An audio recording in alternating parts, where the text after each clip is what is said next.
and spread the word.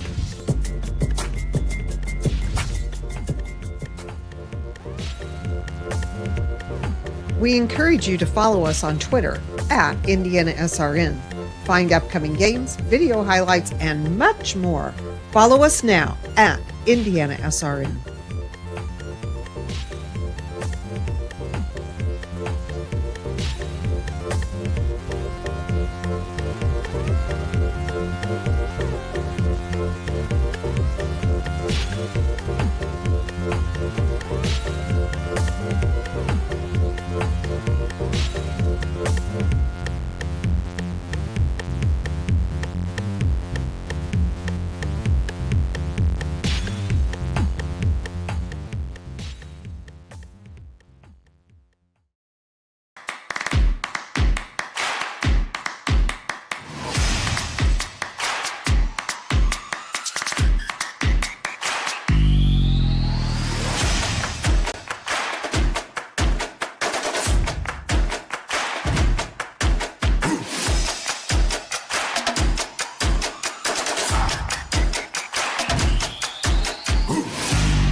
The month of May rolls on. We are at Noblesville High School. Good evening. This is varsity 1A semi-state girls lacrosse on IndianaSRN. And our presenting sponsors for tonight's matchup, Reynolds Farm Equipment. Reynolds is your local hometown John Deere dealer, open since 1955 with 5 locations in central Indiana. Boilermaker Local 374. Boilermakers Local 374, a union representing skilled workers in Indiana. Boilermaker Advantage. Burtner Electric, spark with confidence, your trusted electrician partner since 1986. Wheeler Mission, helping our neighbors in need since 1893. We've been here to help, thanks to caring individuals. Aspen Creek Grill, large selection of food made from scratch and fairly priced. 2 great locations in Noblesville and Greenwood. The Morales Group, our mission is building better futures one story at a time. LifeWise Academy, their mission is to positively impact students, schools, and communities. Contact them at lifewise.org. Officially Human, to restore respect to game officials and recognize them as authorities on the fields and courts. Ref Reps, at Ref Reps, our mission is to help the world see the game through the eyes of the officials. And by the IndianaSRN sports page. Sports from border to border and coast to coast. Again, good evening. Welcome to Noblesville High School girls lacrosse, the varsity 1A semi-state matchup between the Castle Knights and the St. Joseph Huskies. Jarrett Lewis with you, along with Laura Rogers, a former lacrosse coach herself at Zionsville. You get to this point in the season, Laura, and we're going to see the best teams. I mean, these two teams, frankly, are actually familiar with each other. We might not be, but we're going to get familiar with the girls on both of these squads fairly quickly. And, you know, the winner of this is going to move on to that state championship match in just a few days from now. Yeah, it's a tough time of year as a coach. I mean, these teams have been working since fall, games start early March, and now they're in the throes of finals and graduation and all those things to wrap up the school year. So it's tough to keep focused, but these two teams are ready. St. Joe's was here in the Final Four last year, so they've got that experience under their belt. And Castle is not too far removed from being in the Final Four on the 2A side from a couple years ago representing Evansville. So they'll be ready. And from coming from each side of the state, too, we learned that, you know, we mapped it ourselves, figuring out that they're separated by over 300 miles. So you go from the very northern part of the state with St. Joseph traveling down here and to the very southern tip of Castle. 314 miles separate these two schools, yet they are familiar with each other, like you mentioned, and very senior-driven. There's 11 seniors for this Castle team, and Coach Sheila Bird, who you said has been there for a long time and has done a lot of good things. And then on the other side, for St. Joe, they have 9 seniors. So, I mean, it goes to show, it looks like the experience is going to pay off. Yeah, and now's the time. I mean, St. Joe's is a classic program. They were one of our earliest schools up in that South Bend area and have years of experience to draw on for today. Let's go to the public address announcer and get in on the starting lineups for both of these teams. On attack, number 24, McKenna Shelton. On attack, number 28, Reagan Sperling. And in goal, number 29, Sydney Ellard. And a special happy birthday to number 34 for Castle, 18th birthday, Annie Jewell.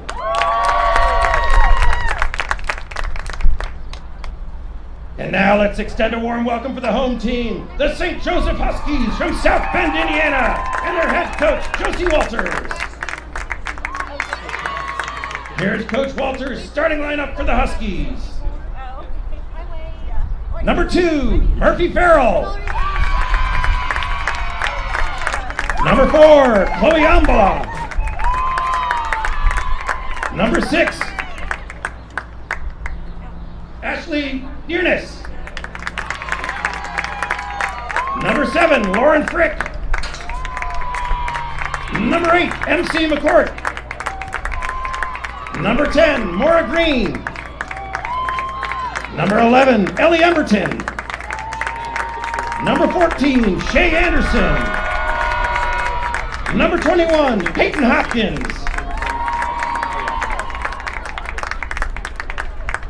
Number 22, Alex Shawanaki.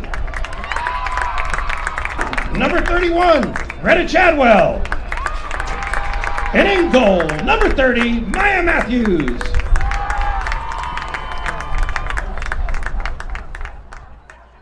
Coach Walters, assisted So there you go, the starting lineups for the Castle Knights and the St. Joseph Huskies. The Huskies under the direction of Josie Walters, the winners of Sectional 5 after defeating Northridge 13-8 just about a week ago. And then for the Castle Knights, an 18-3 dominant victory over Evansville Bossy last week to make it here to this semi-state matchup. We'll take a break. We'll be back. We'll have the starting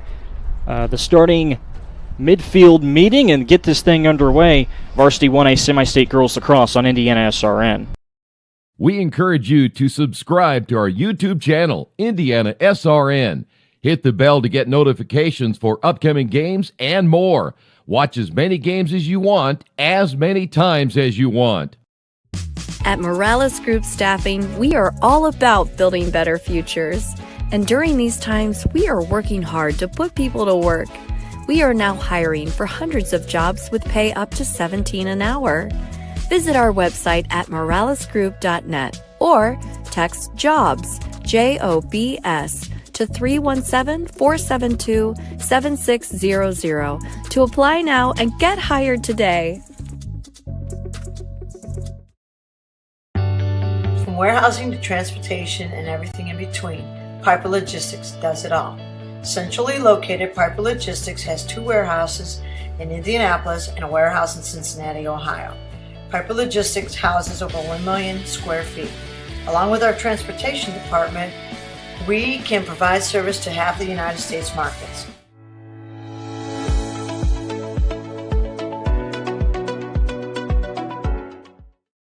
We encourage you to follow us on Twitter at IndianaSRN. Find upcoming games, video highlights, and much more. Follow us now at IndianaSRN. Noblesville High School, the site of this Varsity 1A semi-state game between Castle and St. Joseph on IndianaSRN. Thanks again for joining us as we take a look at this turf field. St. Joseph, they break. They are in the light blue uniforms and the white numbers. You can see those just a little bit better than maybe the Castle kits. We were talking about that earlier. They're in the, looks to be a black top and the blue shorts with blue numbers, broadcaster's nightmare, but we'll make it work, Laura. We'll make it work. And before we get started, we have to shout out the third team on the field tonight, our officiating crew. Great crew tonight.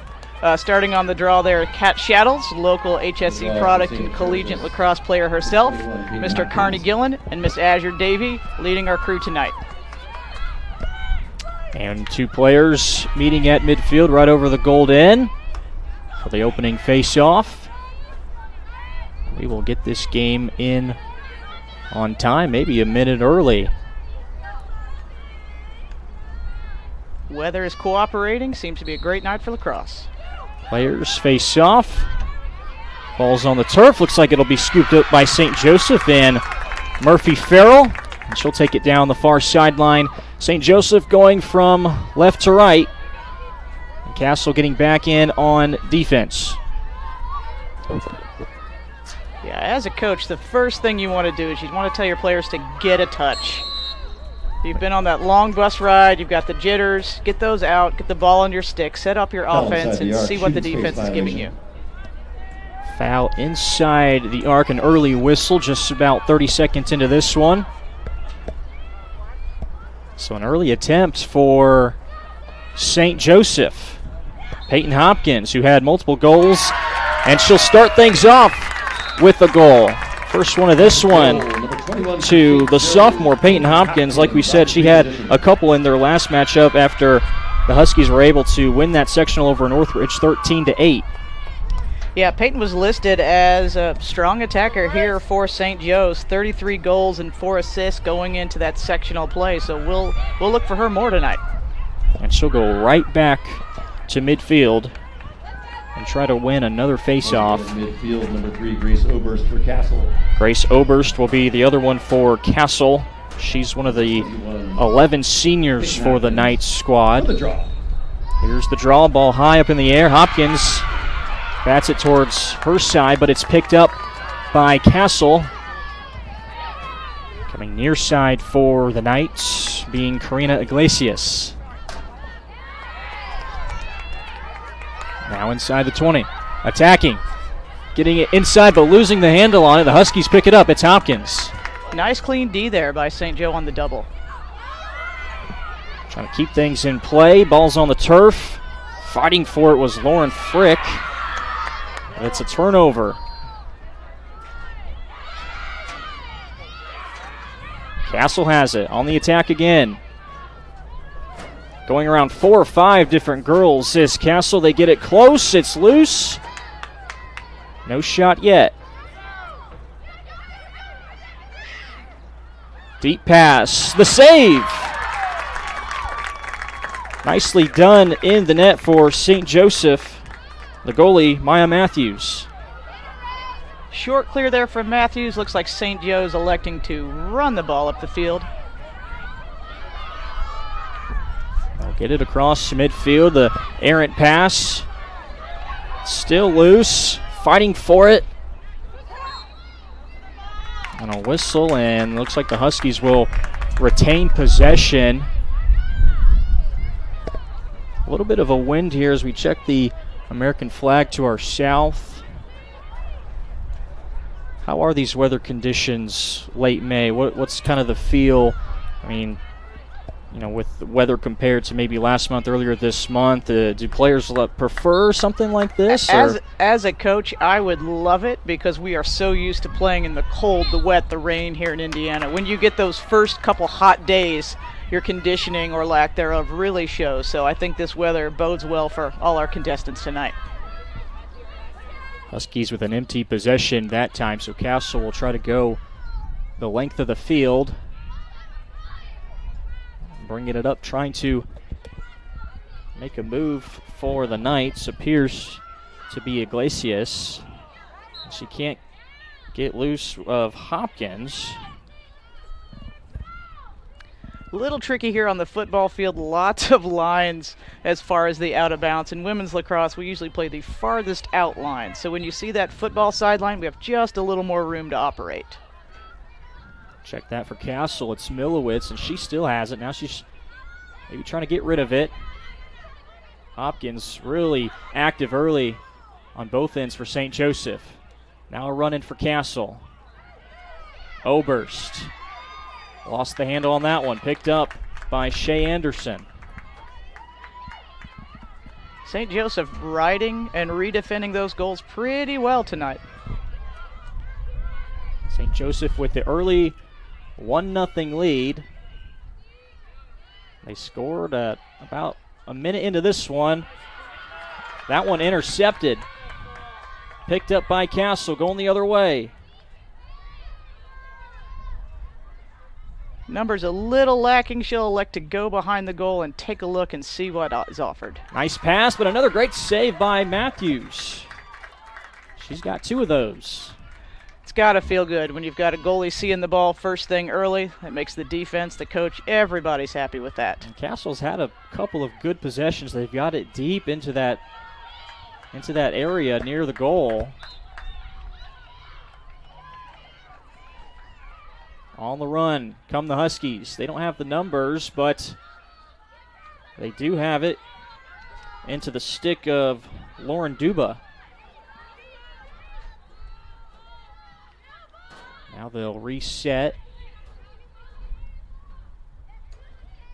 Hopkins looking for another one. The spin move, the throw in. It's another goal for Peyton Hopkins. The sophomore off to a terrific start just inside the 7-minute mark. It's a 2-0 lead now for St. Joseph. And 2 in a row for Hopkins. We'll have to look and see if Castle adjusts, sends a double, or changes their defensive scheme to take her off her game.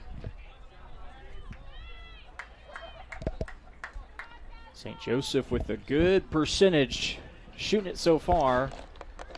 Hopkins with her 2 goals, 2 saves on the other end by Maya Matthews, the junior, who's in net. Peyton Hopkins, number 21 for the Huskies. Draws have been even so far, so we'll see what we have in store on this one.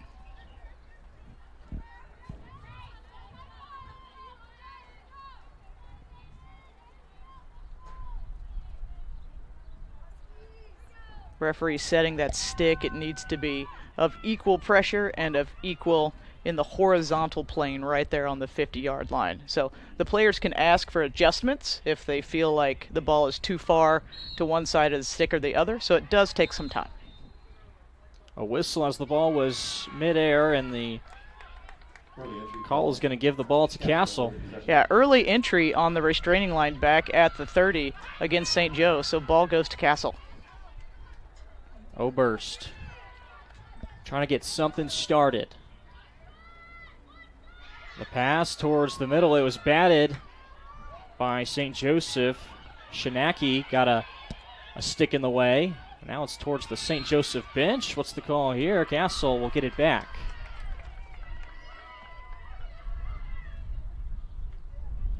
Yeah, self-start outside the critical scoring area so the Castle player can take off whenever she's ready. Get away from that sideline, which acts as a third defender. Working behind the net at the moment. Couple of passes. Now another whistle. It looks like our trail referee had a flag up, and then the subsequent foul stopped the scoring play. 3 seconds. You have to be within 1 stick's length of the player that you are marking in order to make safe shooting passages. So she'll have a free position just outside the 12. Not a great place for a shot. Not surprised they elected to take the ball out and see what they had. That was Iglesias trying to work it in. Another turnover. Picked up by St. Joseph on the run initially was Shinaki. And now holding it but losing it with a whistle following. Looks like O'Shaughnessy was on the go. I get a whistle with O'Shaughnessy getting it back. She's got the bright green shoes on. She'll be hard to miss. Hard whistle there from the official. No card awarded, probably just checking on the safety of the player. O'Shaughnessy not getting picked up. She gets in, spin move, trying to fling it in with the left. She does. So a 3-0 advantage now for the Huskies as Kate O'Shaughnessy finds the back of the net. Yeah, decent double there by Castle, but O'Shaughnessy was bright to take the southern route, change the level of that stick for a nice clean shot and score. Castle looking for some sort of spark, some sort of offense. These two teams did meet up earlier in the season with St. Joseph taking that one as well back in April. 8-2 the final. They have an early 3-0 lead, closing in on the 5-minute mark. 3 goals on 3 shots. I bet Coach Walters is smiling right now. Great start to the game for the Huskies. You'll take that in any sort of sport. Basketball, hockey, lacrosse. Shooting it well from the field. And now another face-off.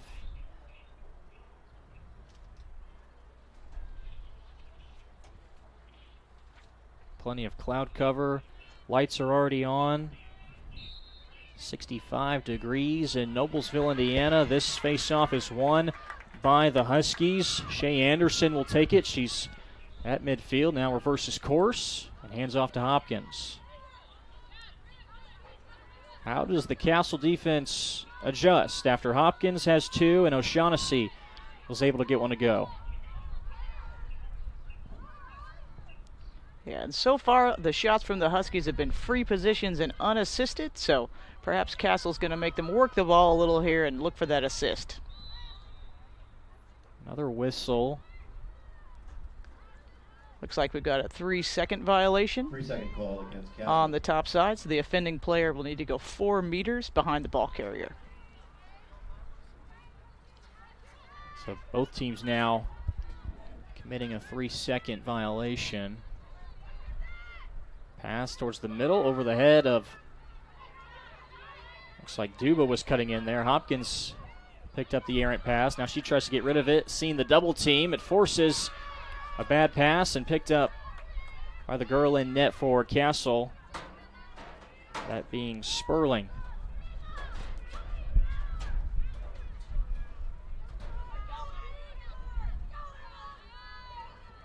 Here come the Knights. Whistle, and Hopkins maybe a little too much contact. Too much contact, but it does slow down the midfield drive, so sometimes as a coach you overlook that just a little bit. Get your defense set. Here comes another attack. From behind, coming in with the stick, trying to force a turnover was Anderson. Yeah, anything in that head and neck area is going to be called immediately, and that one was just a little too close for home for the Huskies. Everybody's got the face guards on.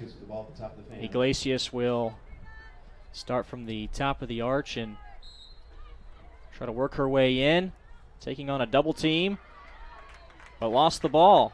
Matthews will pick it up. Another nice clean double by the Huskies, and using their goaltender to start this clear. Castle just looking to get a shot off now. It's been a couple of minutes after Matthews had 2 early saves that the Knights haven't been able to get anything slung towards the net. Get a whistle here after the ball exchanged hands, and now looks like the Knights will have another crack at it with everybody stopped still and trying to get something going towards the net.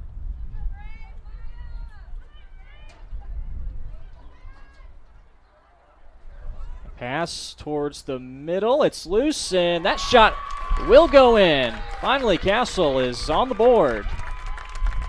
Not quite sure who or how that went off of. Again, another nice double by St. Joe's, but the Castle player was able to get her hands free and make a nice clean shot into goal. We'll get a check of that goal scorer here soon as players are moving back towards midfield for that faceoff. So Castle able to cut this disadvantage down 3-1. Addison Murphy is the goal scorer for Castle.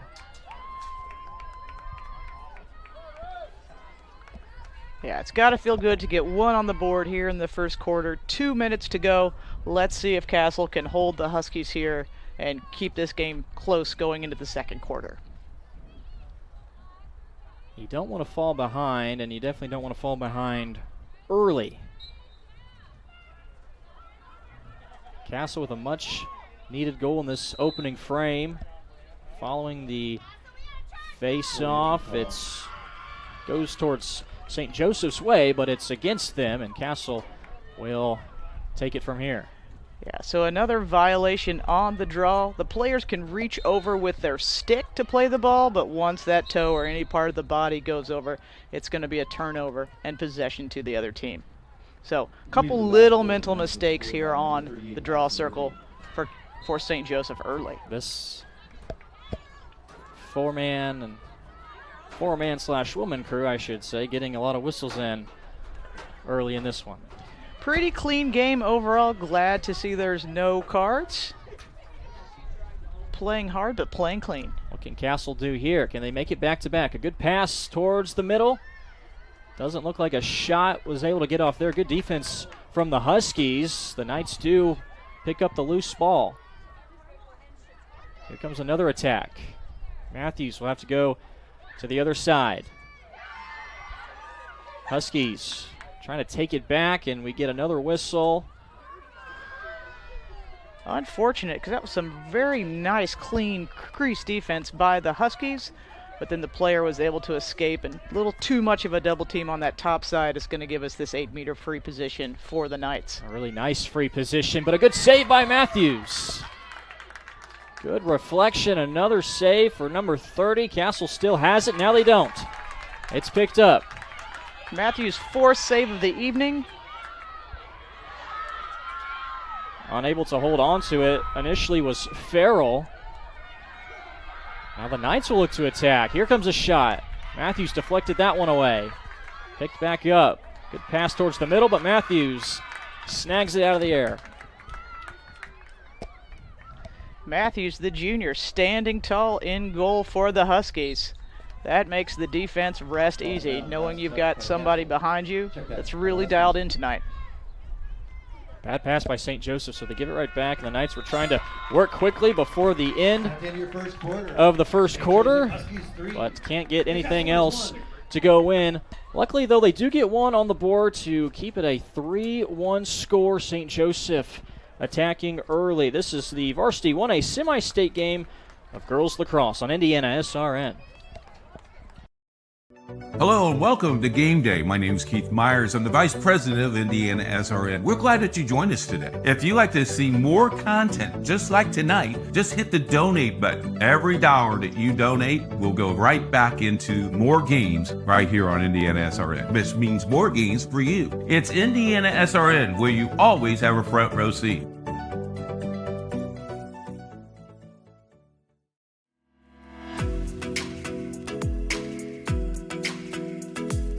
Looking to elevate your brand?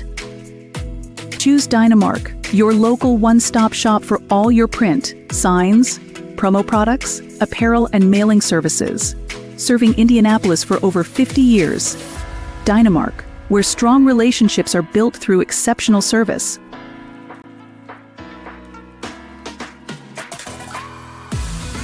We're not here to just sell you another piece of software. We're here to helping you procure the licensing, manage and monitor those licenses over time.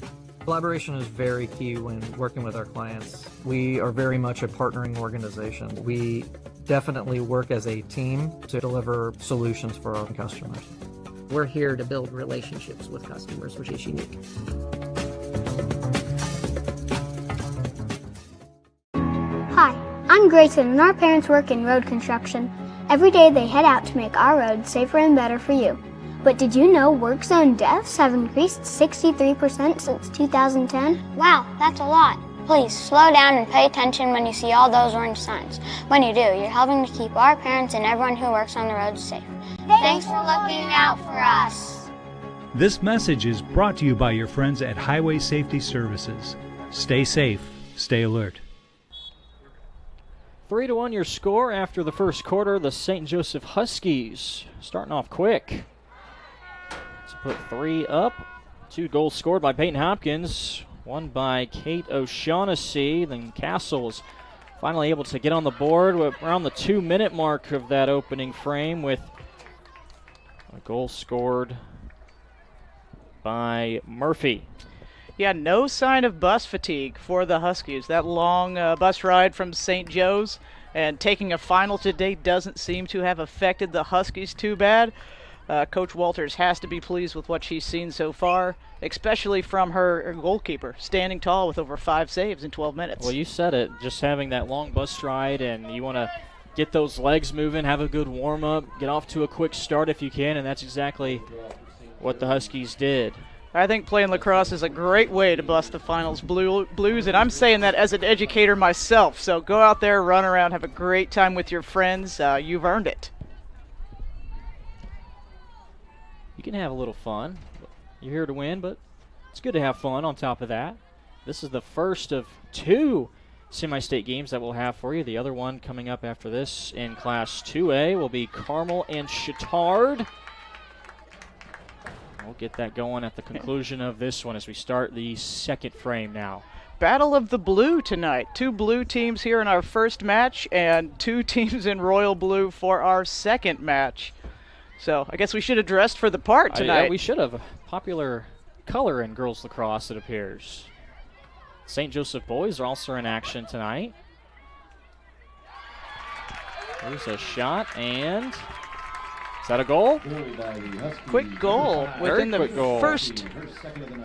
First 32 seconds here for the Huskies. Yeah, St. Joseph boys playing just down the road here at HSC in the boys 1A final. So good day to be a Husky all around. That was O'Shaughnessy again, so that's her second to match Hopkins and make the score 4-1, St. Joseph.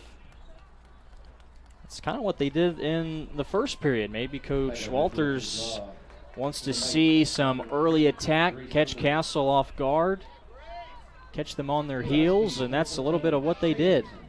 As a coach, I've been saying that O'Shaughnessy name for years at St. Joseph. I don't know if it's sisters, cousins, but shout out to the O'Shaughnessy family for really putting the biscuit in the basket these past 10 years. Strong lacrosse genes.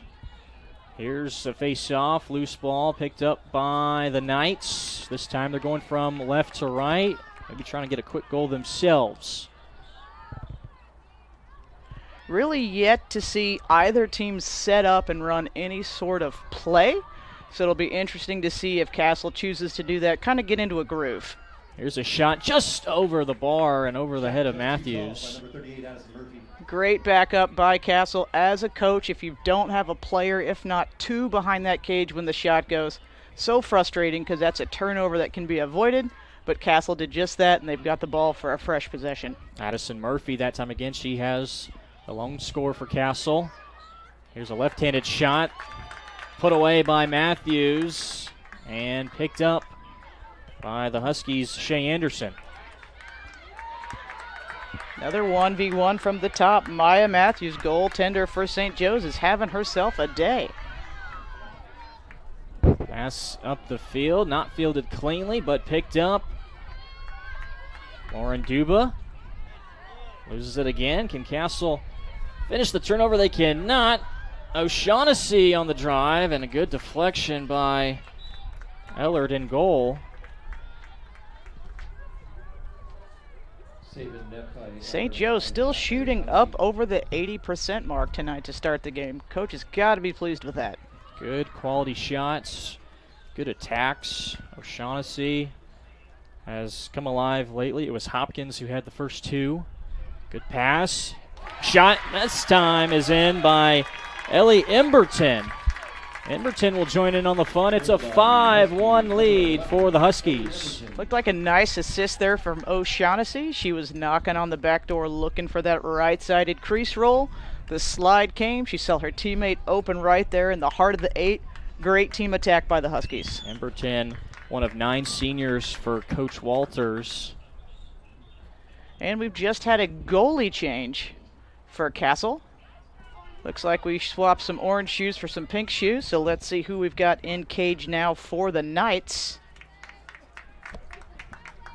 Hard to make out that number, but I think it might be number 11, Danielle Fender, stepping into the cage for Castle. Number 1. We'll check that number, make sure we get it correct. Apologies for the black-on-black uniforms here about 70 yards away. Either way, Castle's making some adjustments, trying to stop this St. Joe surge. I guess you're going to have to, right? You don't want to go down 5 goals now as St. Joseph continues to kind of be on attack mode. And it's a hard thing because even though it may feel like it, it's never all on the goalie. We're always telling our goalies the ball got past 11 other people before you even had a chance. So really focus in on that team defense mentality. Need to have a short memory as a goalie. Got to be a goldfish. On to the next play, next shot. Hopkins with another touch, and she got hit around the head. 2 referees right there on top of it to call that one. Free position just outside the center hash. Peyton Hopkins. That's a coach's favorite hash. Gives us a lot of possibilities. But seeing this, she's just beyond the 12. I don't think we'll see a drive and a shot here. as St. Joe looks to stay in the driver's seat. Hopkins looking to pass, and no clean alley, and luckily picked up dangerously sitting around the cage was that one, and Castle will hold on to it. Almost an own goal there, but I got to tell you, even watching the Division I men's final over the weekend, sometimes a goalie just gets a clip of it, bounces off the sweatpant, the foot.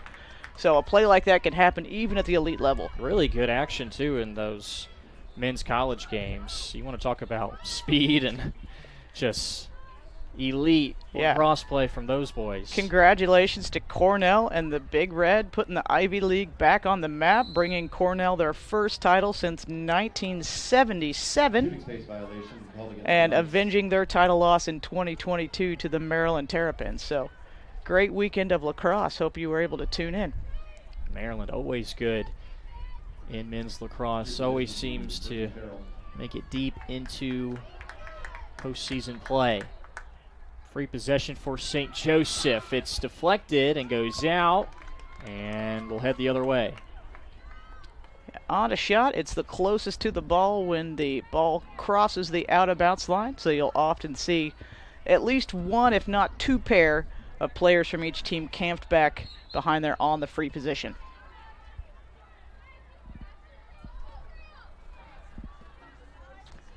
Out of bounds for Castle. Looks like maybe an assist there from St. Joe, so they'll retain the ball on the soft foul. Yeah, that was Milowitz. Emma just a sophomore. Now with it for Castle. Iglesias.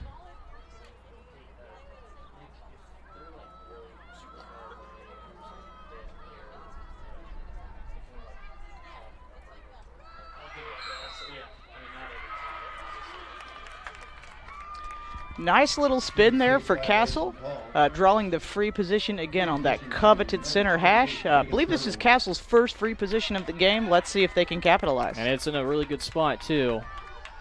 Let's see what Matthews has.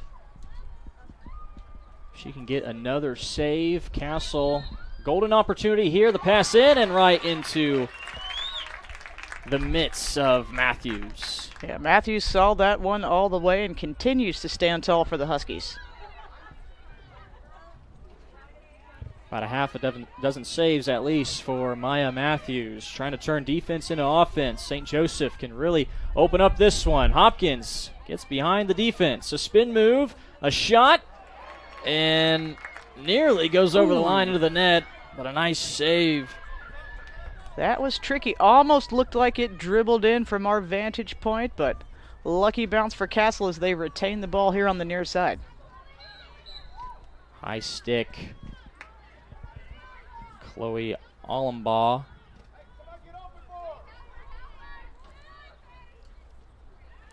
You're seeing a simple man-to-man ride from the St. Joe, but a couple doubles here on the inline, doing a nice job of earning that ball back.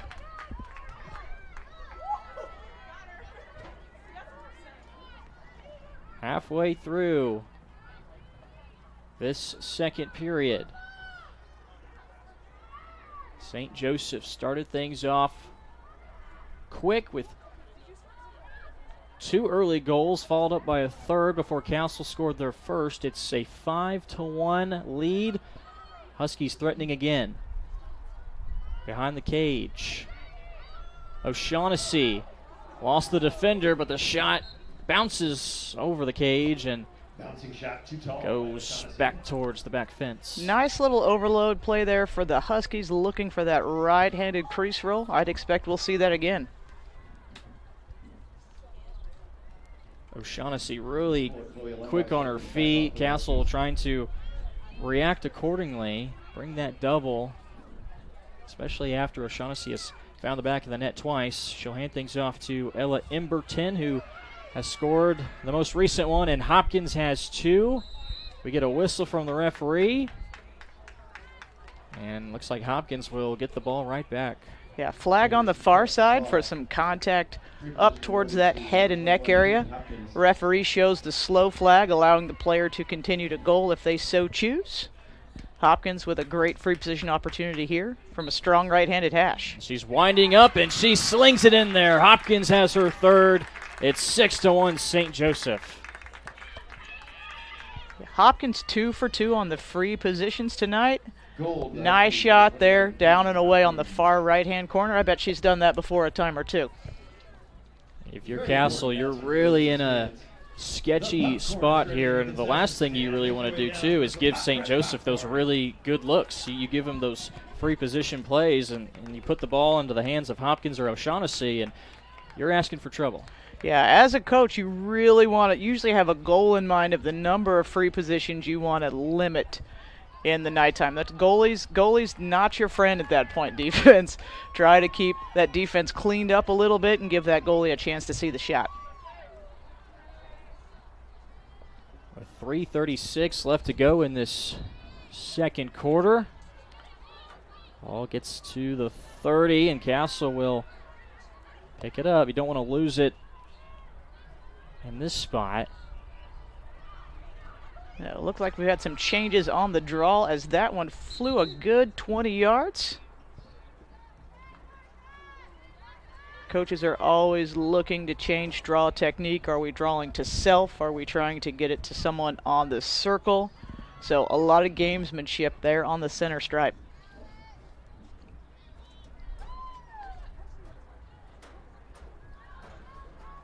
A stoppage at the moment, but it will be Castle. Near side, loose towards our end and off of Murphy.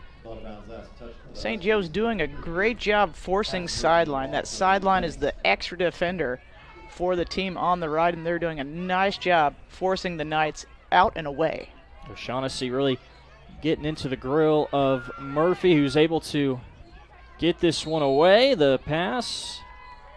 And heading towards the cage, we get another whistle here. Looks like, I think Oberst was trying to get in there. Yep, she'll have the free position. Shooting space, the call against St. Joe.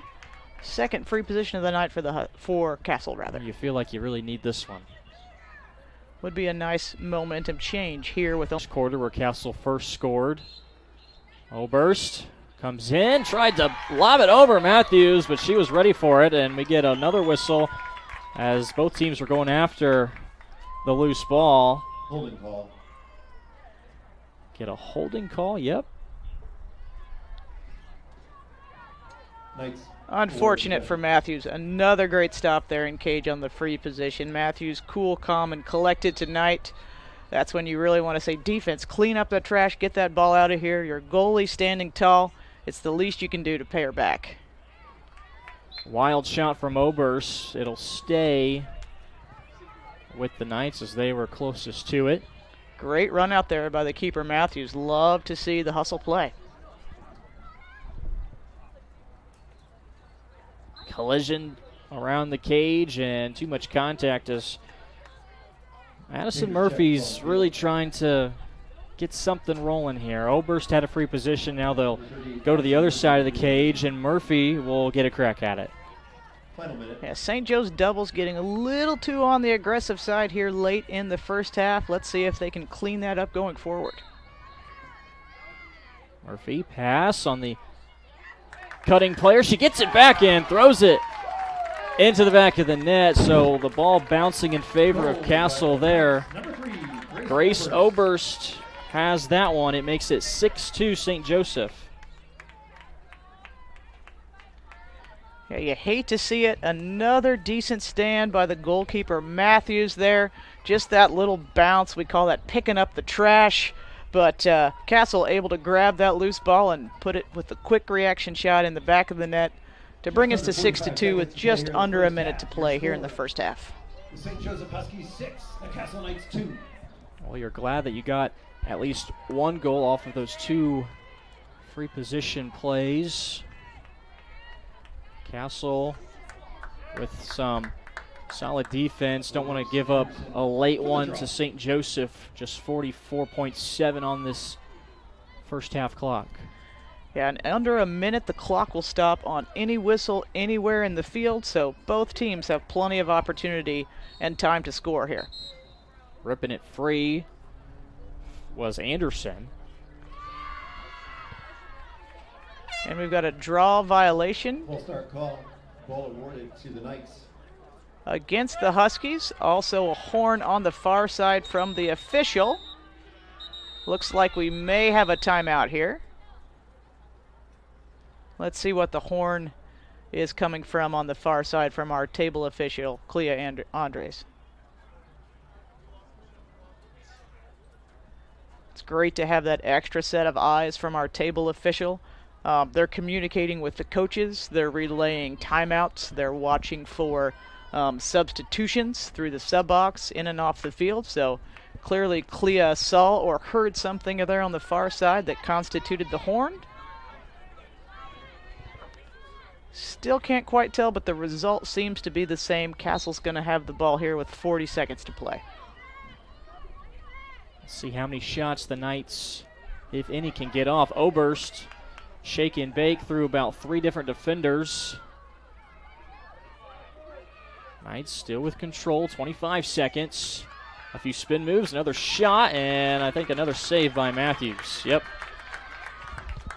If you're wearing light blue, you have got to be pleased with that last stand. As a coach, you're yelling no goal with about 30 seconds to go. It's definitely okay not to score in this situation as the Huskies, but you definitely don't want to let Castle back in the door with such little time remaining. It looks like not enough time for St. Joseph to get off one final shot, but nonetheless, a terrific first half. 3 goals scored in each of those quarters, and the Huskies will take a 6-2 lead into this 7-minute halftime frame. Really, if you're Coach Walters, you got to be pleased. They were on attack mode early on. Attack mode early on and doing it with their big guns there. Cato Shaughnessy and Peyton. Nice mix of 2 free positions, 1 assisted goal, and 3 unassisted. So if I'm St. Joe, I'm pretty pleased right now. I'm going to kind of stay the course, focus on those ball possessions, and really pump up goalie Maya Matthews, who's standing quite tall today for the Huskies. 3 goals for Hopkins, 2 for O'Shaughnessy, and then Emberton added 1 for St. Joseph. On the other side, Murphy and Oberst each with 1 score for Castle. And yeah, we're going to talk about her, I think, probably into the second half is the play of Maya Matthews and the amount of saves that she has made to limit that score for Castle to just 2. So we're at our halftime break. It's 6-2, St. Joseph over Castle in this varsity 1A semi-state girls lacrosse game from Noblesville on IndianaSRN.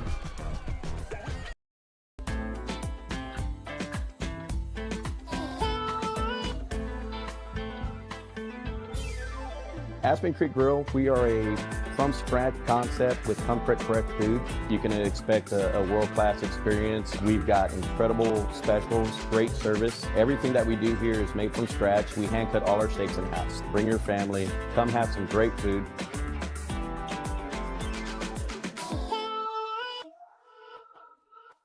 They say nice guys don't finish first. So maybe it's time to reconsider what it means to be first. It's about being your best, but knowing you can be even better. It's being present, but respectful of history. It's donating something more valuable than money. It's believing in yourself and something bigger. It's coming from different families, but treating each other like brothers. It's not just being a man, it's being a Mason.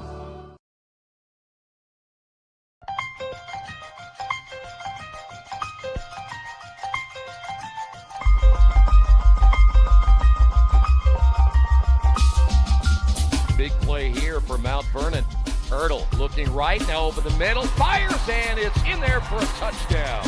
What a throw. Boy, what a stick, huh? Side out, back to the middle, and guess what? You want a point on the other side, you go to Taylor Lewis. Here's Freeman. Has an opening shot. Score! Stafford around a screen, skip pass, Mays with 3. Mays drive, floater up and in at the horn. Hand off, and nice hole over the near side, 40, 35, 30, block to the outside, 20, 15, 10, 5, and touchdown. And that's a big one right there, and finally, somebody gets on the board.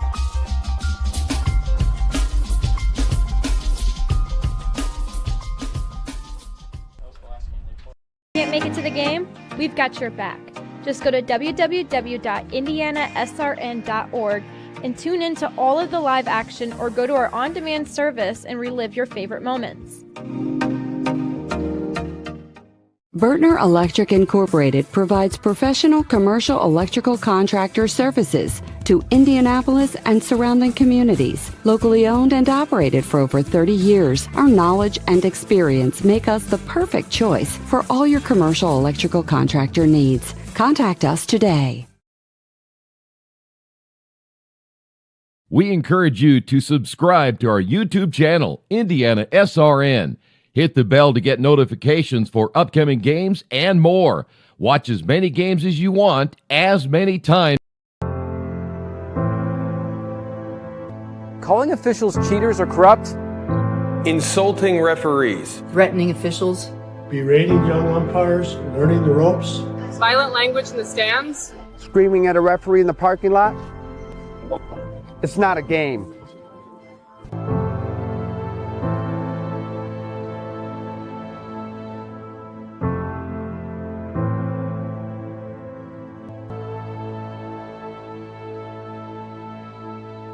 You want a piece of equipment you can trust, one that's easy to use.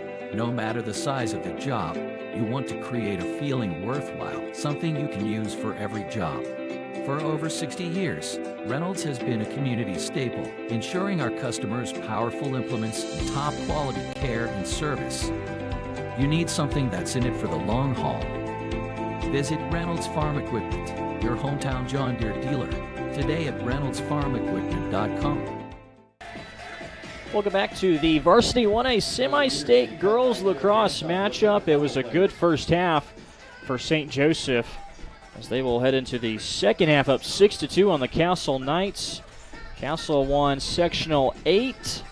St. Joseph, the winners of Sectional 5, to make it to this semi-state matchup. Jarrett Lewis with you, along with Laura Rogers. We mentioned it before the break, how it was a quick start for St. Joseph. I think that may have been the message from Coach Walters, is let's get out and run. Let's get some balls deep into the net, get some shots on goal, which they did. They were shooting a high percentage. It was 100% at one point. And then the defense on the other end, just a really complete first half, I think. Coach Walters is very pleased. Yeah, got to be happy, and they're on pace far ahead of their previous meeting in April, which was 8-2 St. Joe. And here we are at halftime, already 6-2. So Coach Walters has got to be pleased with that. St. Joe's is controlling the pace, which is also nice. You don't want to look ahead to the next game. You shouldn't. But you have to recognize that St. Joe's not wasting their legs, not overly fatiguing themselves in this game, which could benefit them should they pass on to this weekend for the championship. This is our first of two games that we'll have for you this evening on IndianaSRN. The next one in Class 2A is the number 1 seed and the defending state champions, the Carmel Greyhounds, under head coach Josh Miller. They will take on the 5 seed, the Chittard Trojans. Both teams with some really long win streaks coming into this one. It's been a while since they've lost. It's teams that play fast and they score a lot of goals. Yeah, going to see a much different battle of the blue here in our second game tonight. Carmel has arrived. We can see them over in the far stands. They seem loose, dancing to the stadium music. So I think they're ready to defend their title. Carmel has scored 19 goals as their season high. They've scored 18 goals a couple of times. They have a few Division I players following the season's end that are going to keep on playing lacrosse. Chittard, very senior-led, as is Carmel, as is the two teams that we have here with Castle and St. Joseph. The second half is about to get underway. 12 fresh minutes on the clock with an opening face-off. Oberst is down there. For Castle, she had one of the goals, and then for St. Joseph, it's Hopkins who started things off with 2 quick ones and then added a third in the second period. We're underway from Noblesville in this second half. It'll be Castle starting things off, going towards their left. Matthews still in the net, getting things in deep, and a quick Early shot, but an easy put away by Matthews, and then a whistle. And the Huskies will hold on to it. Yeah, check across the body there on Castle. I do like how Castle came out hard, had a nose for goal. Maybe not the best shot you would have selected, but nice to see that they're still in the fight.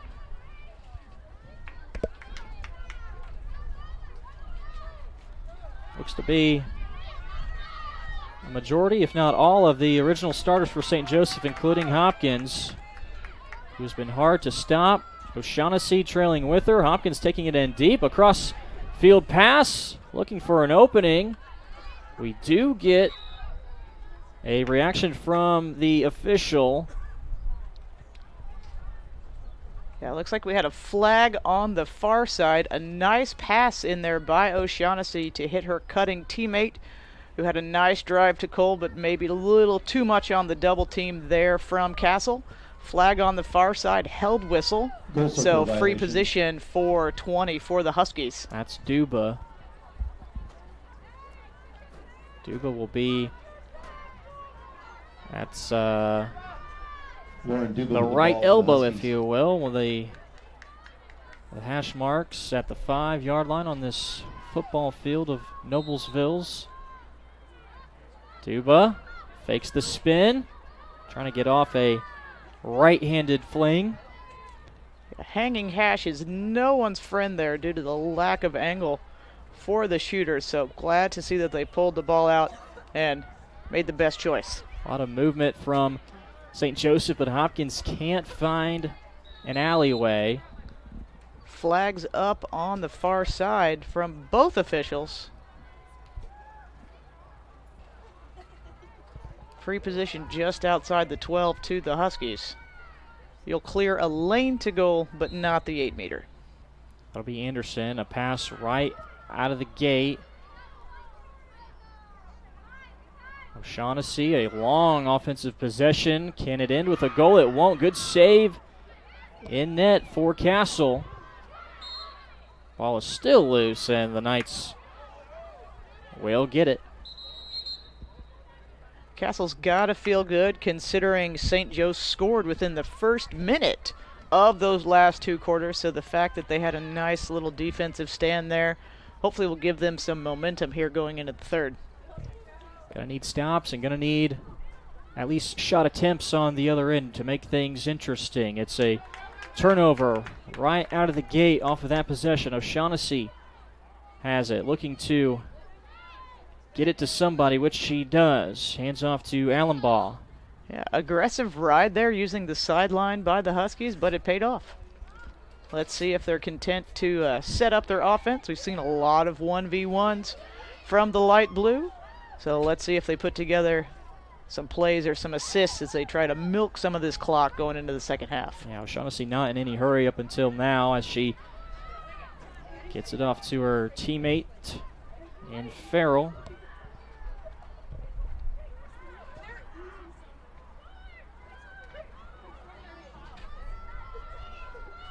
Could we see a lot more of this, kind of just staying patient, milking off some of that clock and trying to really grind out some long possessions? Yes, unlike the collegiate game where you have a 90-second shot clock, in high school we're free to possess the ball as we will. So definitely some strategy going into the second half on clock and game management from the Huskies. Now we've heard discussion and arguments sometimes about a shot clock in basketball, as there's another goal scored there by O'Shaughnessy. That'll give her her third, first goal of the second half, and another 5-goal advantage for the Huskies. Is there ever discussion about a lacrosse shot clock in high school? Yes and no. When rules occur in women's lacrosse, they're generally tried out first at that Division I collegiate level and slowly make their way down to high school. I wouldn't say we're against it. It's more of a facilities issue. I mean, here we're blessed to play here at Beaver Materials Field, football field, where there's already a shot clock in place. But that is not true for all programs that might use a soccer field or a community park or different space, where it almost becomes more of a logistical issue for that shot clock. So, to be determined. College has had it for a few years now.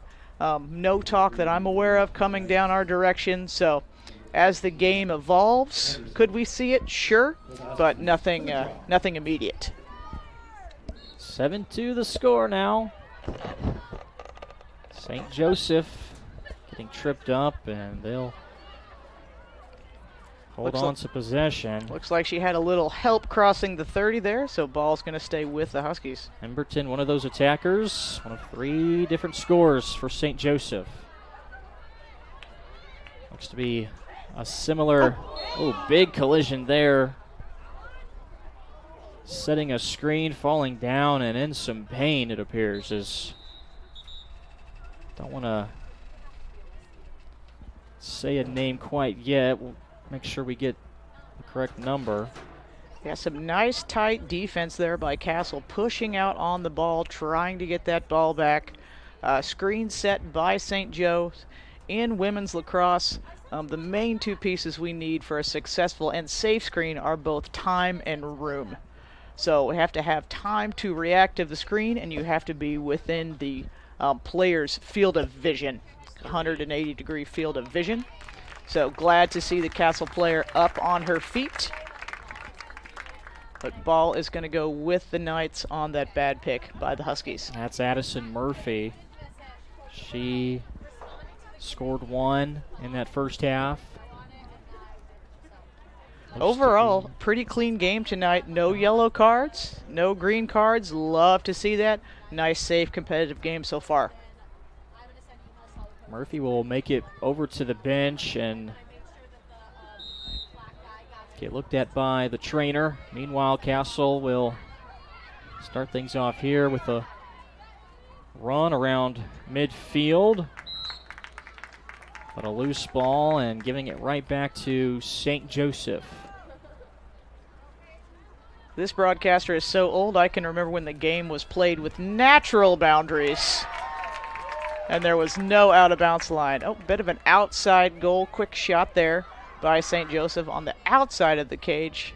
Ball back to the Huskies. Saw the net move, thought it may have been a goal at first, and looks like another Castle injury. We'll get a substitution and stop the clock at 6:37. Don't think I saw any contact there for the Castle player, so hopefully she's all right as well.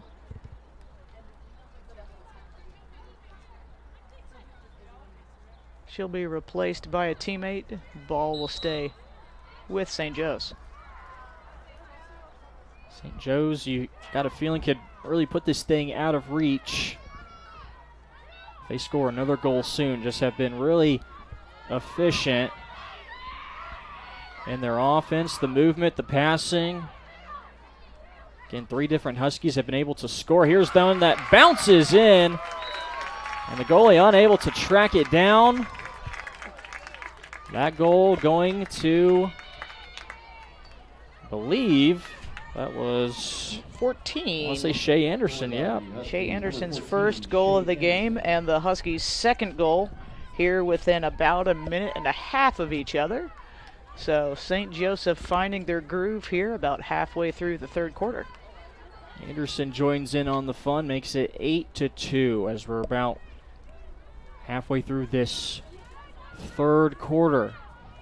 St. Joseph really kind of feeling themselves offensively, and actually for about most of this third quarter we've seen the ball just on their side of the field.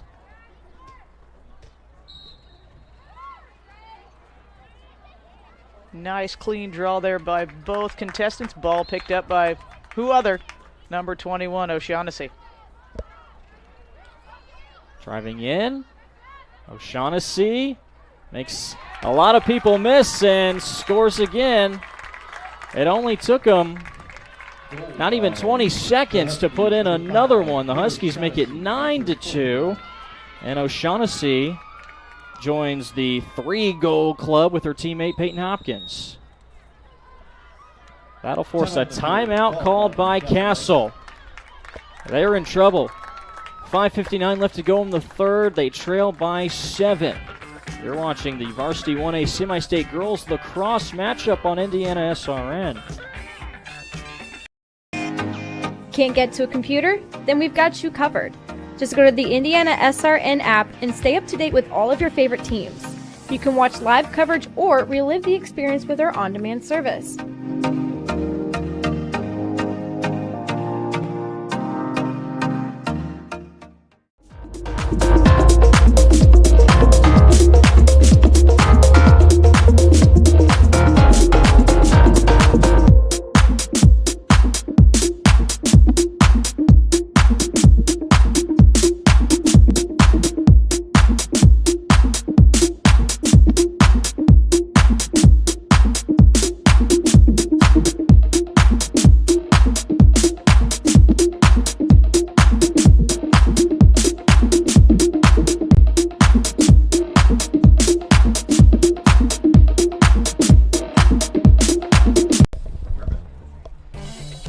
Look at the Castle huddle. They have to call their first time out of this one after giving up 3 goals in this third quarter. They trailed 6-2 at the half. It's now 9-2.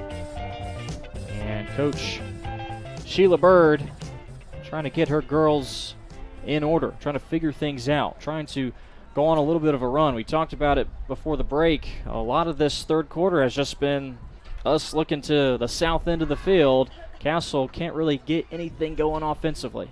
Yeah, lacrosse is such a game of runs, such a game of momentum, so Coach Bird wise here to call the timeout to try and break the Huskies' momentum. You get 2 a game, so she's got 1 more in her pocket to last her the next 17 minutes of the game. But yeah, just probably encouraging her girls to do the next right thing, the next ground ball, the next good pass, the next good draw, just one little spark to get the Knights offense back on track. The Carmel Greyhounds and the Chittard Trojans await to play the nightcap. That game will get going at around 8 o'clock tonight, the same time that the Pacers will be hitting the floor, so choose wisely on what you watch tonight. I bet we'll see a lot of parents in the stands, maybe with their cell phones refreshing ESPN or a live feed. So no judgment. Glad to have everyone tuned in and here at the stadium tonight, but go Pacers. Absolutely. Trying to take a 3-1 series lead back to New York. That would be awfully sweet.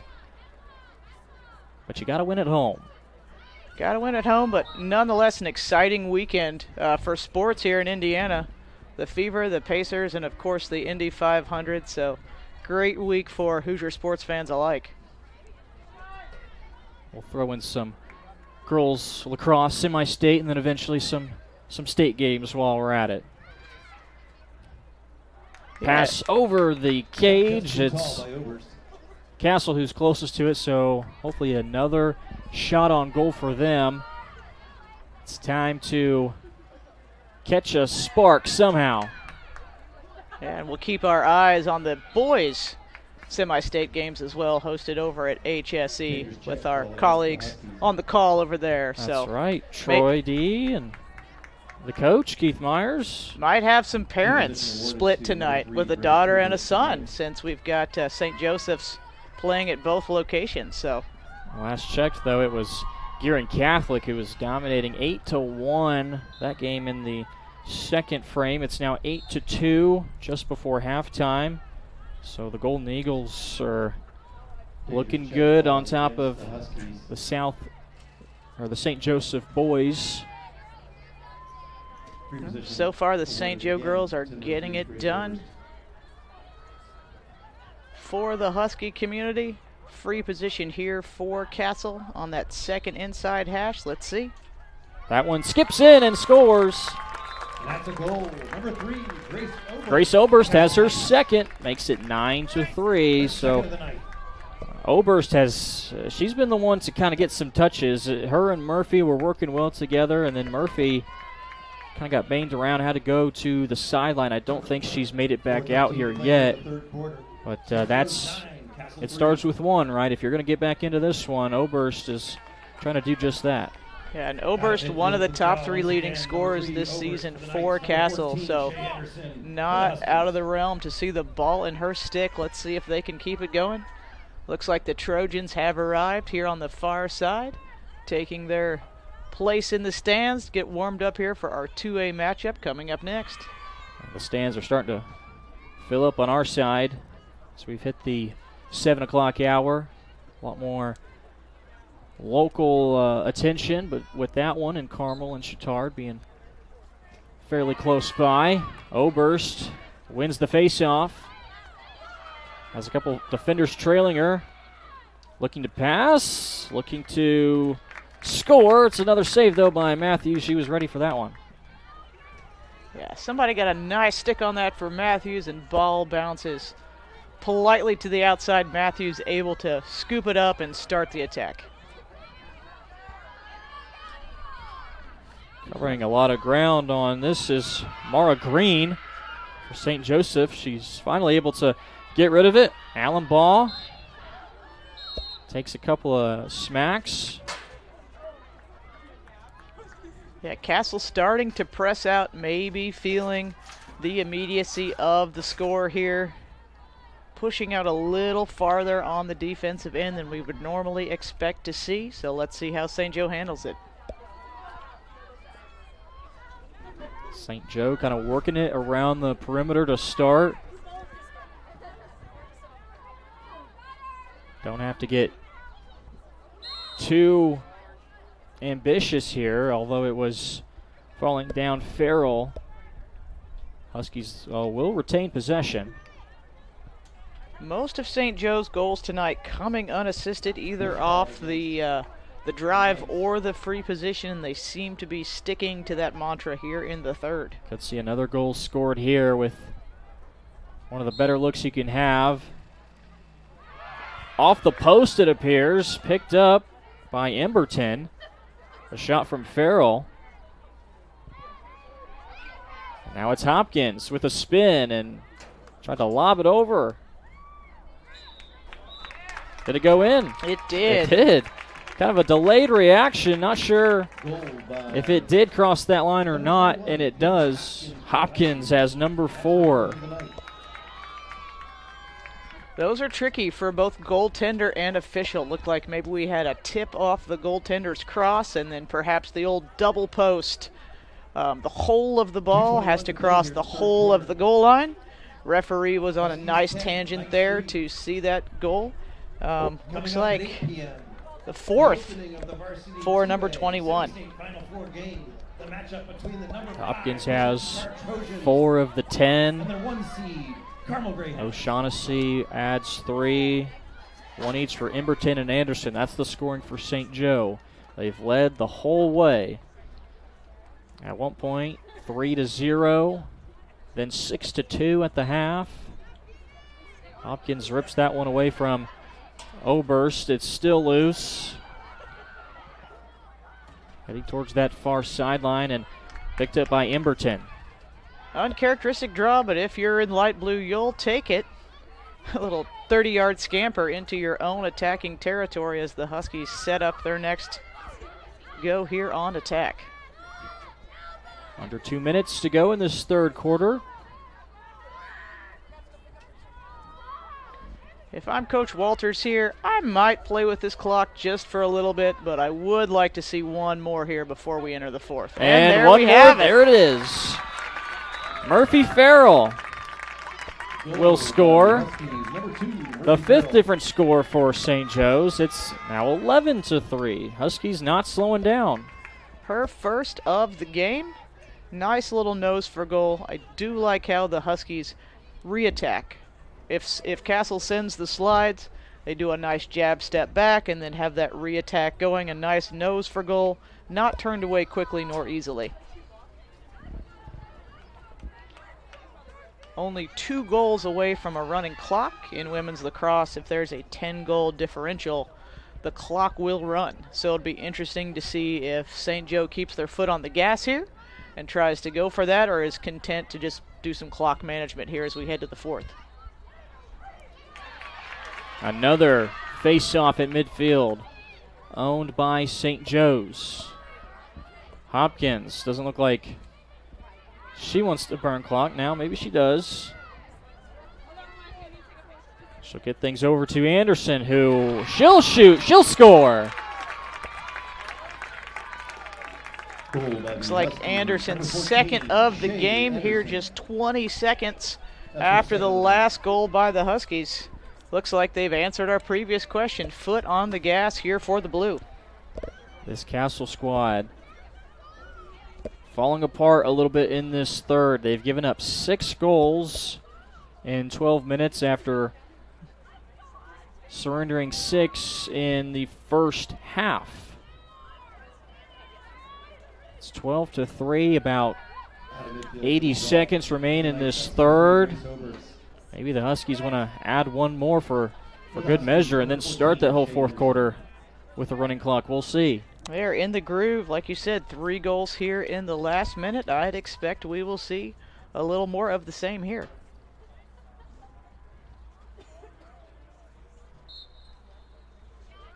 Oberst and Hopkins. No, actually that time it was Anderson. They're going at it. Castle wins it this time. Again, very clean game here this evening. Not a lot of fouls, no cards. Love to see it. Here comes Castle. Working its way around the ring, and that appears to be a goal. Scored by Karina Iglesias of the Knights. Iglesias hadn't scored yet, but she has been one of those attackers this season for Castle that has brought them to this point. And I mean, you can't forget about their game against Evansville Bossy to get them here, where they scored 18 goals. Yeah, Karina, one of those top 3 goal scorers, over 35 goals in the regular season for the Knights. Putting this last little play on her back to bring it within 8 with a minute left here in the third quarter. Peyton Hopkins for the Knights, number 3, Grace Oberst. Hopkins and Oberst meet again. A whistle soon after the face-off. Possession awarded to the Huskies. Hopkins off and running. Going right at the defense. Can't hold on to the ball, however. Little rammy-jammy there by Hopkins. The double came, turned her away. Surprised we didn't see a charge there, but nonetheless, Castle with possession. Bad pass. Will get away from everyone.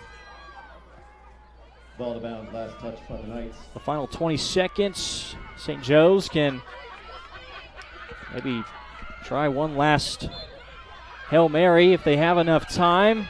Get things close. They cross midfield at 10. Clock is only going to stop within that critical scoring area, so basically below the 20-yard line or within the 12. So here at the midfield, unless it's stopped by the official due to a foul, that clock will continue to run. That clock runs out. Third quarter has come to an end. 12-4 now. St. Joe looks to be on their way to a state championship match. This is the Varsity 1A Semi-State Girls Lacrosse on IndianaSRN.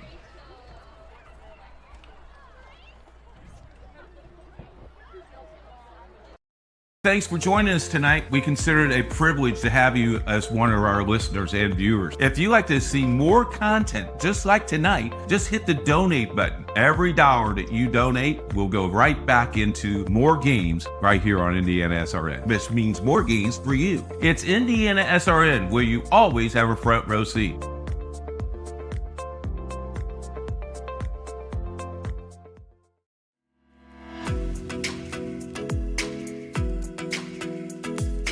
Looking to elevate your brand?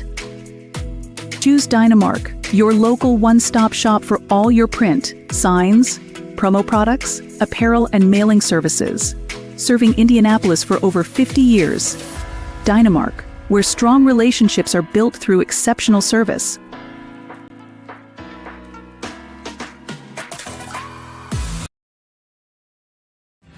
Thinking about what to do after high school? Consider a career with Boilermakers Local 374. As a Boilermaker apprentice, you'll earn while you learn. We offer excellent wages and benefits, and as part of our no-cost hands-on apprenticeship program, you'll learn from the best in state-of-the-art training centers and on the job. Become a union Boilermaker and get on your way to a great career. Find out more, visit www.local374.org or call 219-845-1000. We encourage you to follow us on Twitter at IndianaSRN. Find upcoming games, video highlights, and much more. Follow us now at IndianaSRN. Well, a different story depending on which huddle you look at. Castle breaks their huddle down 12-4 to St. Joseph. The Huskies are dancing a little bit on their end to the stadium tunes. They are really working things offensively after 6 goals in that third quarter. They had 6 at halftime. Peyton Hopkins starting things off with 4 goals. And then Kate O'Shaughnessy has added 3. We've had 1 each from Emberton and Farrell. Anderson makes it a 5-girl group that have scored for St. Joseph tonight, just 12 minutes away from a state championship game. Yeah, it is a party in the USA. If you're wearing light blue and hailing from South Bend right now, the Huskies clearly in control of this one with 12 minutes to go.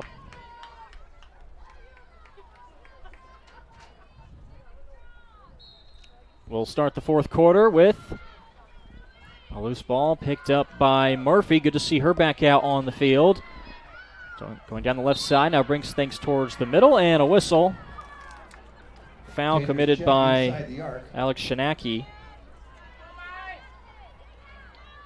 So free possession. 38, Addison Murphy with the good, free possession. Decent look for Addison Murphy, the junior. This would be a great start for Castle if they can see one go through, but it's over the cage. Shot too tall by Murphy.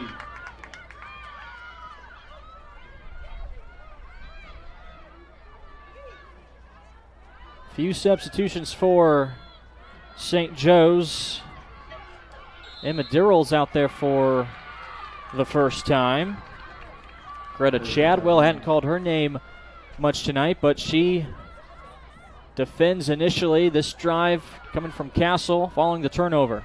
Strong ride there by the Knights. Let's see if they can capitalize. Here's a shot. Good look on the drive by Oberst.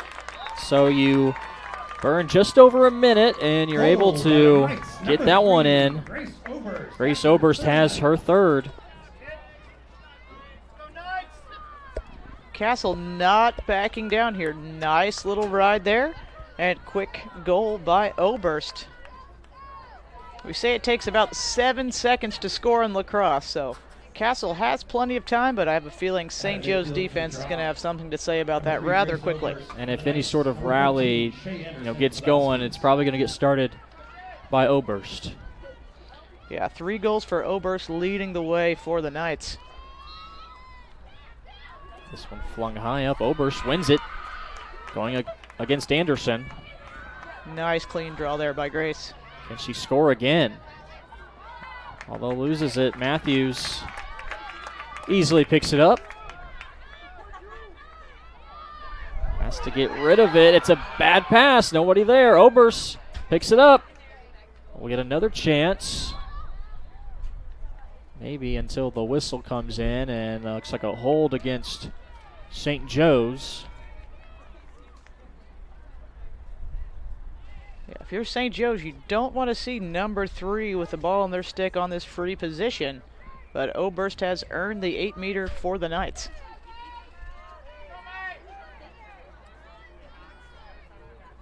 Grace Oberst with the free position on the penalty. Oberst will start just right of the cage, under 10 to go. Slings that one in, and it gets by Matthews. 2 quick goals for Grace Oberst, her fourth. Cuts the deficit in half, makes it 12-6. Oberst talking it over with her defense, trying to prevent those free positions in the future. 2 quick ones by Castle. And that's best case scenario right there, you think. Oberst the one to do it. Yeah, and it all starts at the draw, so let's see if the Huskies here can change it up here on the draw circle and get the possession back in their favor. They had Anderson in there last time. Now it's Hopkins again. Hopkins, quite the goal scorer, strong athlete here. I bet we're going to see a nice tight push on that. Great matchup here on the draw. These two have been going at it much of the night, each of them now with 4 goals. Another face-off won by Castle. And if you like great draw play, stay tuned for the 2A semifinal here coming up against Carmel and Cathedral, 2 teams that excel in the midfield. Should be a great one. Getting a bump there following that turnover. Mara Green slings it up to O'Shaughnessy. Castle going to be more aggressive on the defensive end. O'Shaughnessy might just go by everybody. She gets cut off, and a hold against Castle. Yeah, if I'm the Huskies here, I don't want to panic. Play like you have the lead. Head up, shoulders back. Nice clean possession here. Sometimes your best defense is your offense, keeping the ball out of the stick of especially Oberst from Castle, who has the hot hand right here. And not get complacent either. You can't win until the final buzzer sounds. That'll help out. O'Shaughnessy adds another, make it her 4th goal scored. The Huskies, number 5, Kate O'Shaughnessy. Yeah, great little change of height there by O'Shaughnessy. Drove in strong side right, dipped down, protected her stick from the defender, and a nice clean finish up and away from the goalie. Nice little piece of lacrosse there. 13-6 is the score now, under the 9-minute mark. The wind's kind of been steady. That flag moving to the west. After the draw, number 3. These conditions haven't really changed up. We've seen some dark clouds moving around us, and hopefully we won't see any rainfall. I mean, a bit chilly here post-Memorial Day in Indiana, but good weather for legs and lungs here at Lacrosse. This one towards the Huskies' end of the field. O'Shaughnessy picks it up after scoring another goal. Again, Castle pressing out, realizing that the clock is ticking, need to get that ball back as cleanly and as quickly as possible. But St. Joe's content to cruise into the backfield and set up their offense. We said O'Shaughnessy had 4. She actually has 5, so she takes over the game lead. 5 goals for her. Hopkins with 4. One of her teammates on the other side, Oberst, has 4. The Huskies continue to control this game. Maybe looking for more. Yeah, it'd be interesting here to see what strategy Coach Walters put into play. If they're going to keep their foot on the gas or if they're content to maybe start a soft stall here with about 8 minutes to go. Nice, long, healthy possessions. You can definitely see both sides. The ball is gold, possession is king. But you also don't want to back off so much that you lose your mojo. So we'll see what the Huskies have planned here on this free position. Well, O'Shaughnessy is in a rhythm. That shot is off the mark. Couldn't tell who was closest. They're going to say that Emberton was closest to the ball. Huskies given new life here with 7:24 left to play. Hopkins looking for her 5th. Instead looking for the assist, not picked up by Ellie Emberton. But it is picked up by Lauren Frick. Good pass, good cut, good defense by Castle to knock that one away. And Huskies looked a little unorganized there. Kind of an overload to one side, bit uncharacteristic for what we've seen so far. But strong ride causes a foul, ball headed back to the Knights. Towards midfield, turnover, Hopkins has it. Check that. Shinaki, and now signal from the referee. That's our first yellow card of the game, called against Castle. Check to the head appears to be the reasoning. All right, so yellow cards in high school girls lacrosse are 2 minutes, non-releasable, so a bit of a difference from what you see if you're watching the collegiate game on TV. So the Huskies are going to be woman up until 4:39 here left in the fourth. And they got Shinaki as the guilty party. Up a woman is St. Joe's. Another whistle. Quick whistle from our trail official. Looks like an offsides. Not uncommon in a man down, man up situation. It happens quickly. You need to communicate who can go over and who can't, because those normal rules have been changed due to the yellow card. So St. Joe's can have 7 down, whereas the Knights can only have 6. So misunderstanding there. Our first offsides of the game. Good pass towards the cage, but a lot of defense there in the middle going against Farrell, and she lost it, and Castle is going to give it right back. A lot of congestion there on the drive, but St. Joe's does a nice job of hustling and getting the ball back. That one may have trickled in. It's going to be a goal. Looks like number 7. Oh, actually, O'Shaughnessy. O'Shaughnessy doesn't want to stop scoring. That's her 6th goal now. It's 14-6 in favor of St. Joe's. Off the unable to control it was Castle, and St. Joe's was quick to pick it up and look to score. O'Shaughnessy real sneaky with her goals today. Castle switching goalies yet again on the dead ball. So second switch of the night, so 2 goalkeeper system here for the Knights. Let's see if that can spark some change. We've seen Sydney Ellard in goal. Danielle Fender also listed as a goalie. Hopkins. Another control and a big push from behind. Oberst. Looks like a frustration knocked down by her. Yeah, hard foul there by the senior Grace Oberst. Definitely some frustration, but we never want to see those hits from behind. Those are illegal in all sports, even Russian ice hockey. We want the safety of the players to be paramount. So Castle's going to be 2 women down until 4:39, and then an additional 1 woman down until 3:59 for this card on Oberst. Really cooking with gas is St. Joe's if they want to tack on.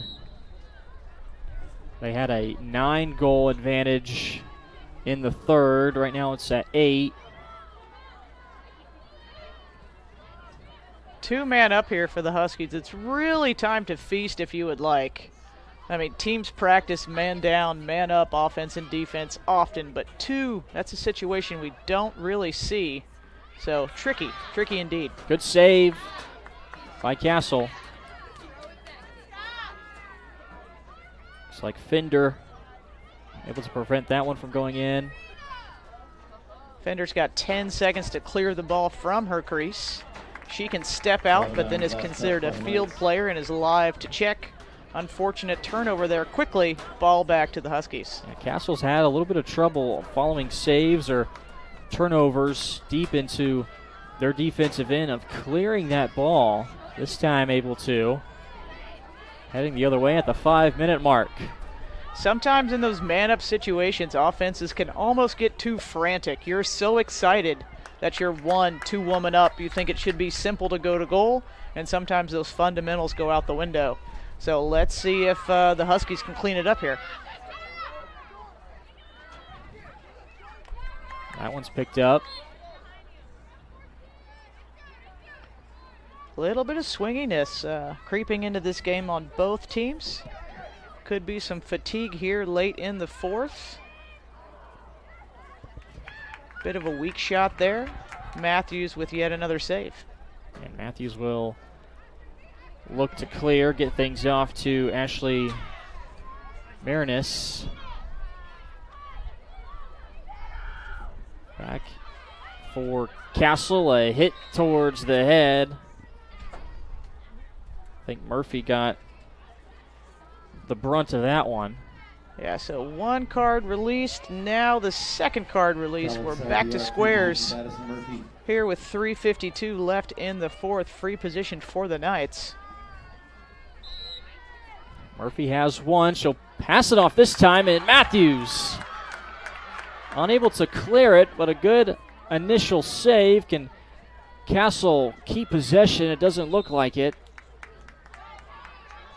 Despite the two cards there, Castle's got to be pleased that they did not allow a goal, being 2 women down. So feather in their cap there, but ball back to the Huskies. Looks like it's going to be too little too late, though. 3 minutes, 15 seconds to go in this one, an 8-goal lead. Castle will have to work things quickly and try to score often. Defense sucked up rather high here into the midfield for the Knights. They're giving it all she's got.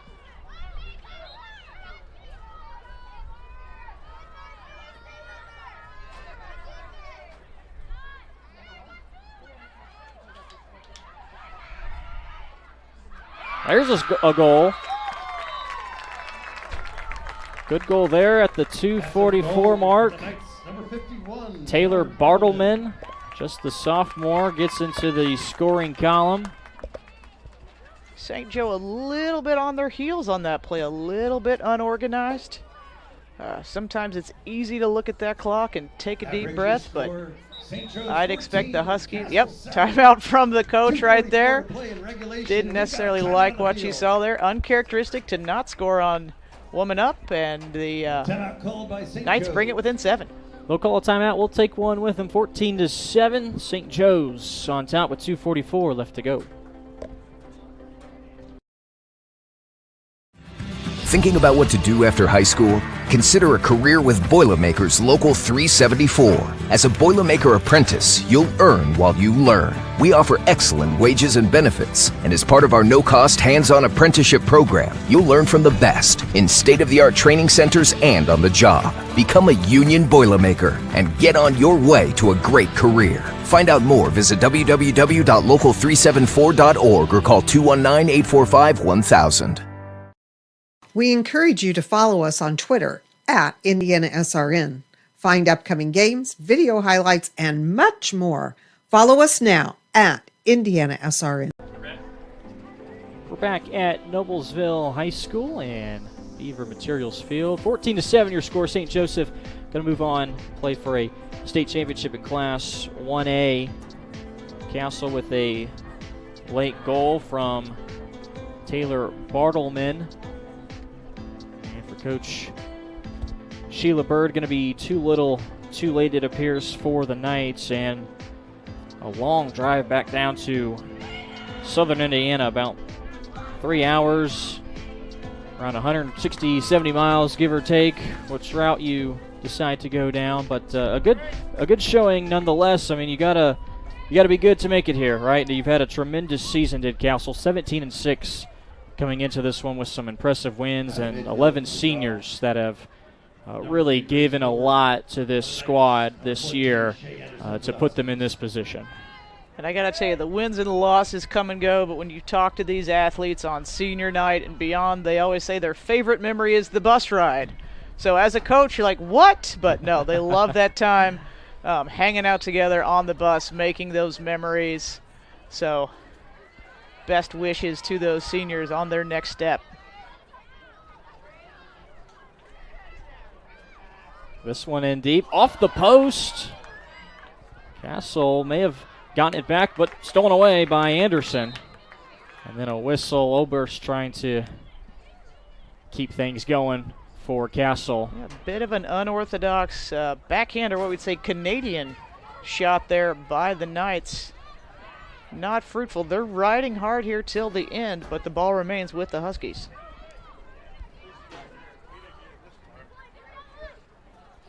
Two-minute warning now as get some substitutions maybe for both sides in this final 2 minutes. Controlling it is Mara Green. Yeah, if you're a coach, you want to get all your players in to have that playoff game experience, especially those seniors, so we may see some on-the-fly substitutions here in these last 2 minutes. Some important pieces that are going to be coming back for St. Joseph, too, even after this season. Peyton Hopkins being one of them. She's just a sophomore. And then on the other side for Castle, Karina Iglesias, Sydney Ellard, Bartleman, who just scored. They're all sophomores. Emma Milowitz will come back. But those seniors, Grace Oberst, we've talked a lot about her and her 4 goals tonight to lead things for Castle. Reagan Sperling, McKenna Shelton.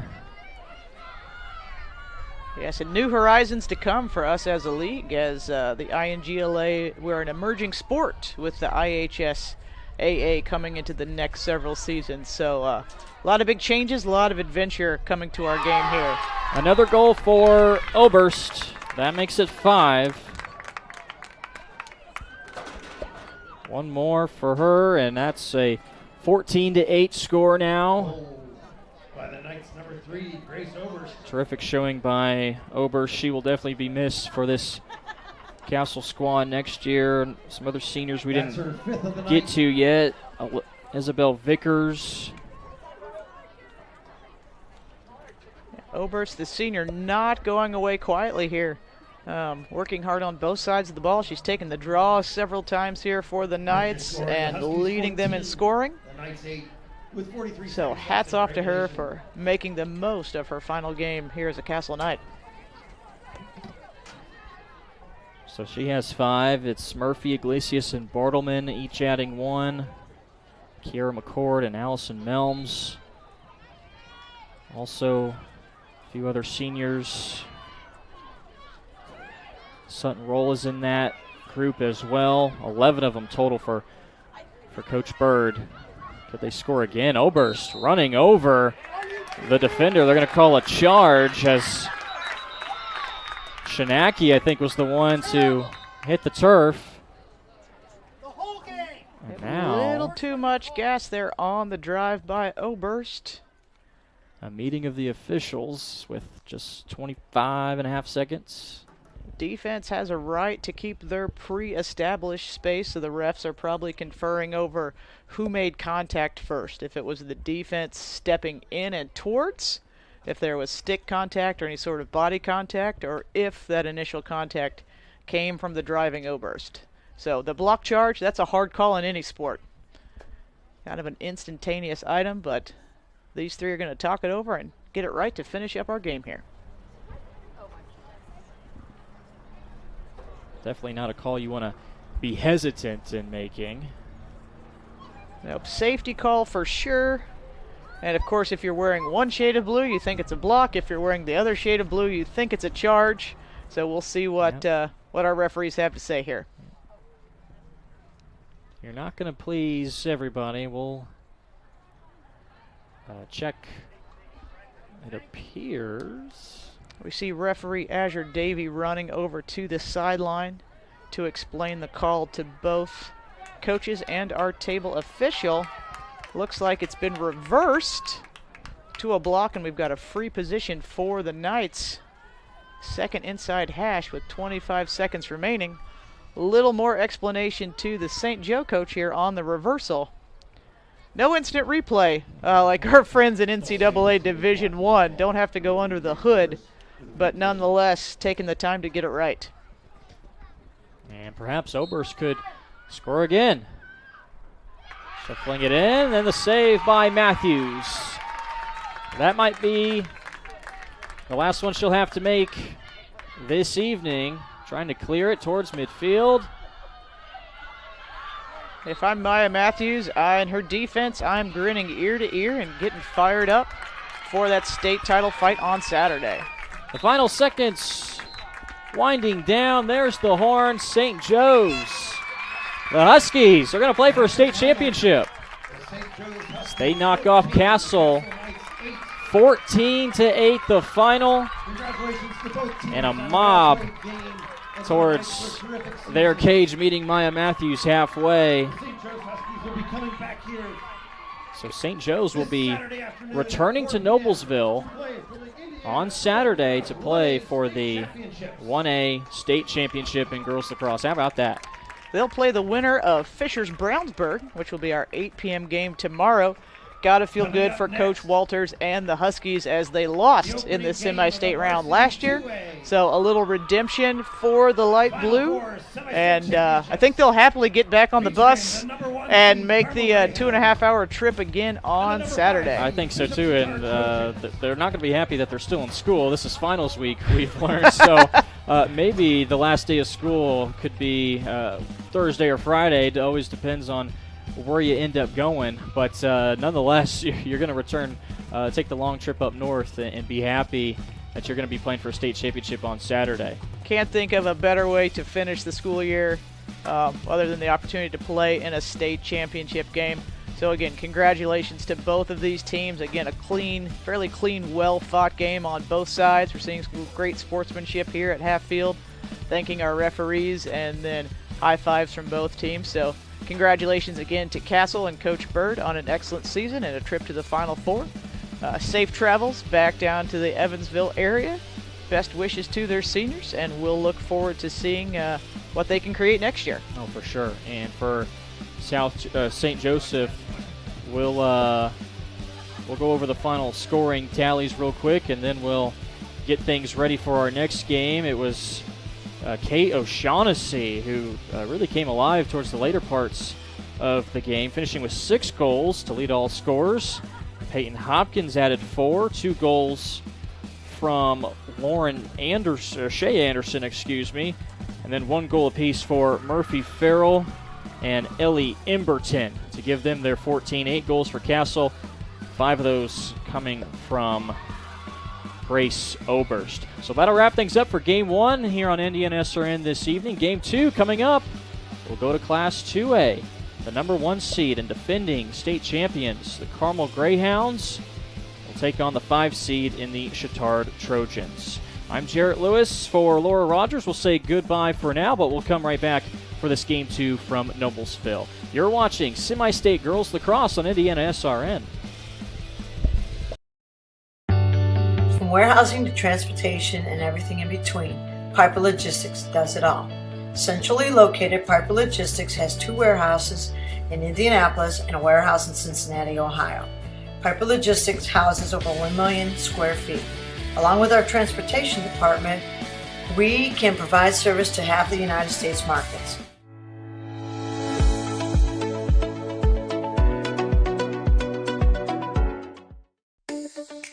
Get a gator that will get you where you need to go. Something you can get in and go with plenty of space. Be ready to tackle any terrain, large or small. When you choose Reynolds, you choose reliability. A guaranteed great customer experience and relationship from the moment you walk in. Come in and see for yourself or visit ReynoldsFarmEquipment.com.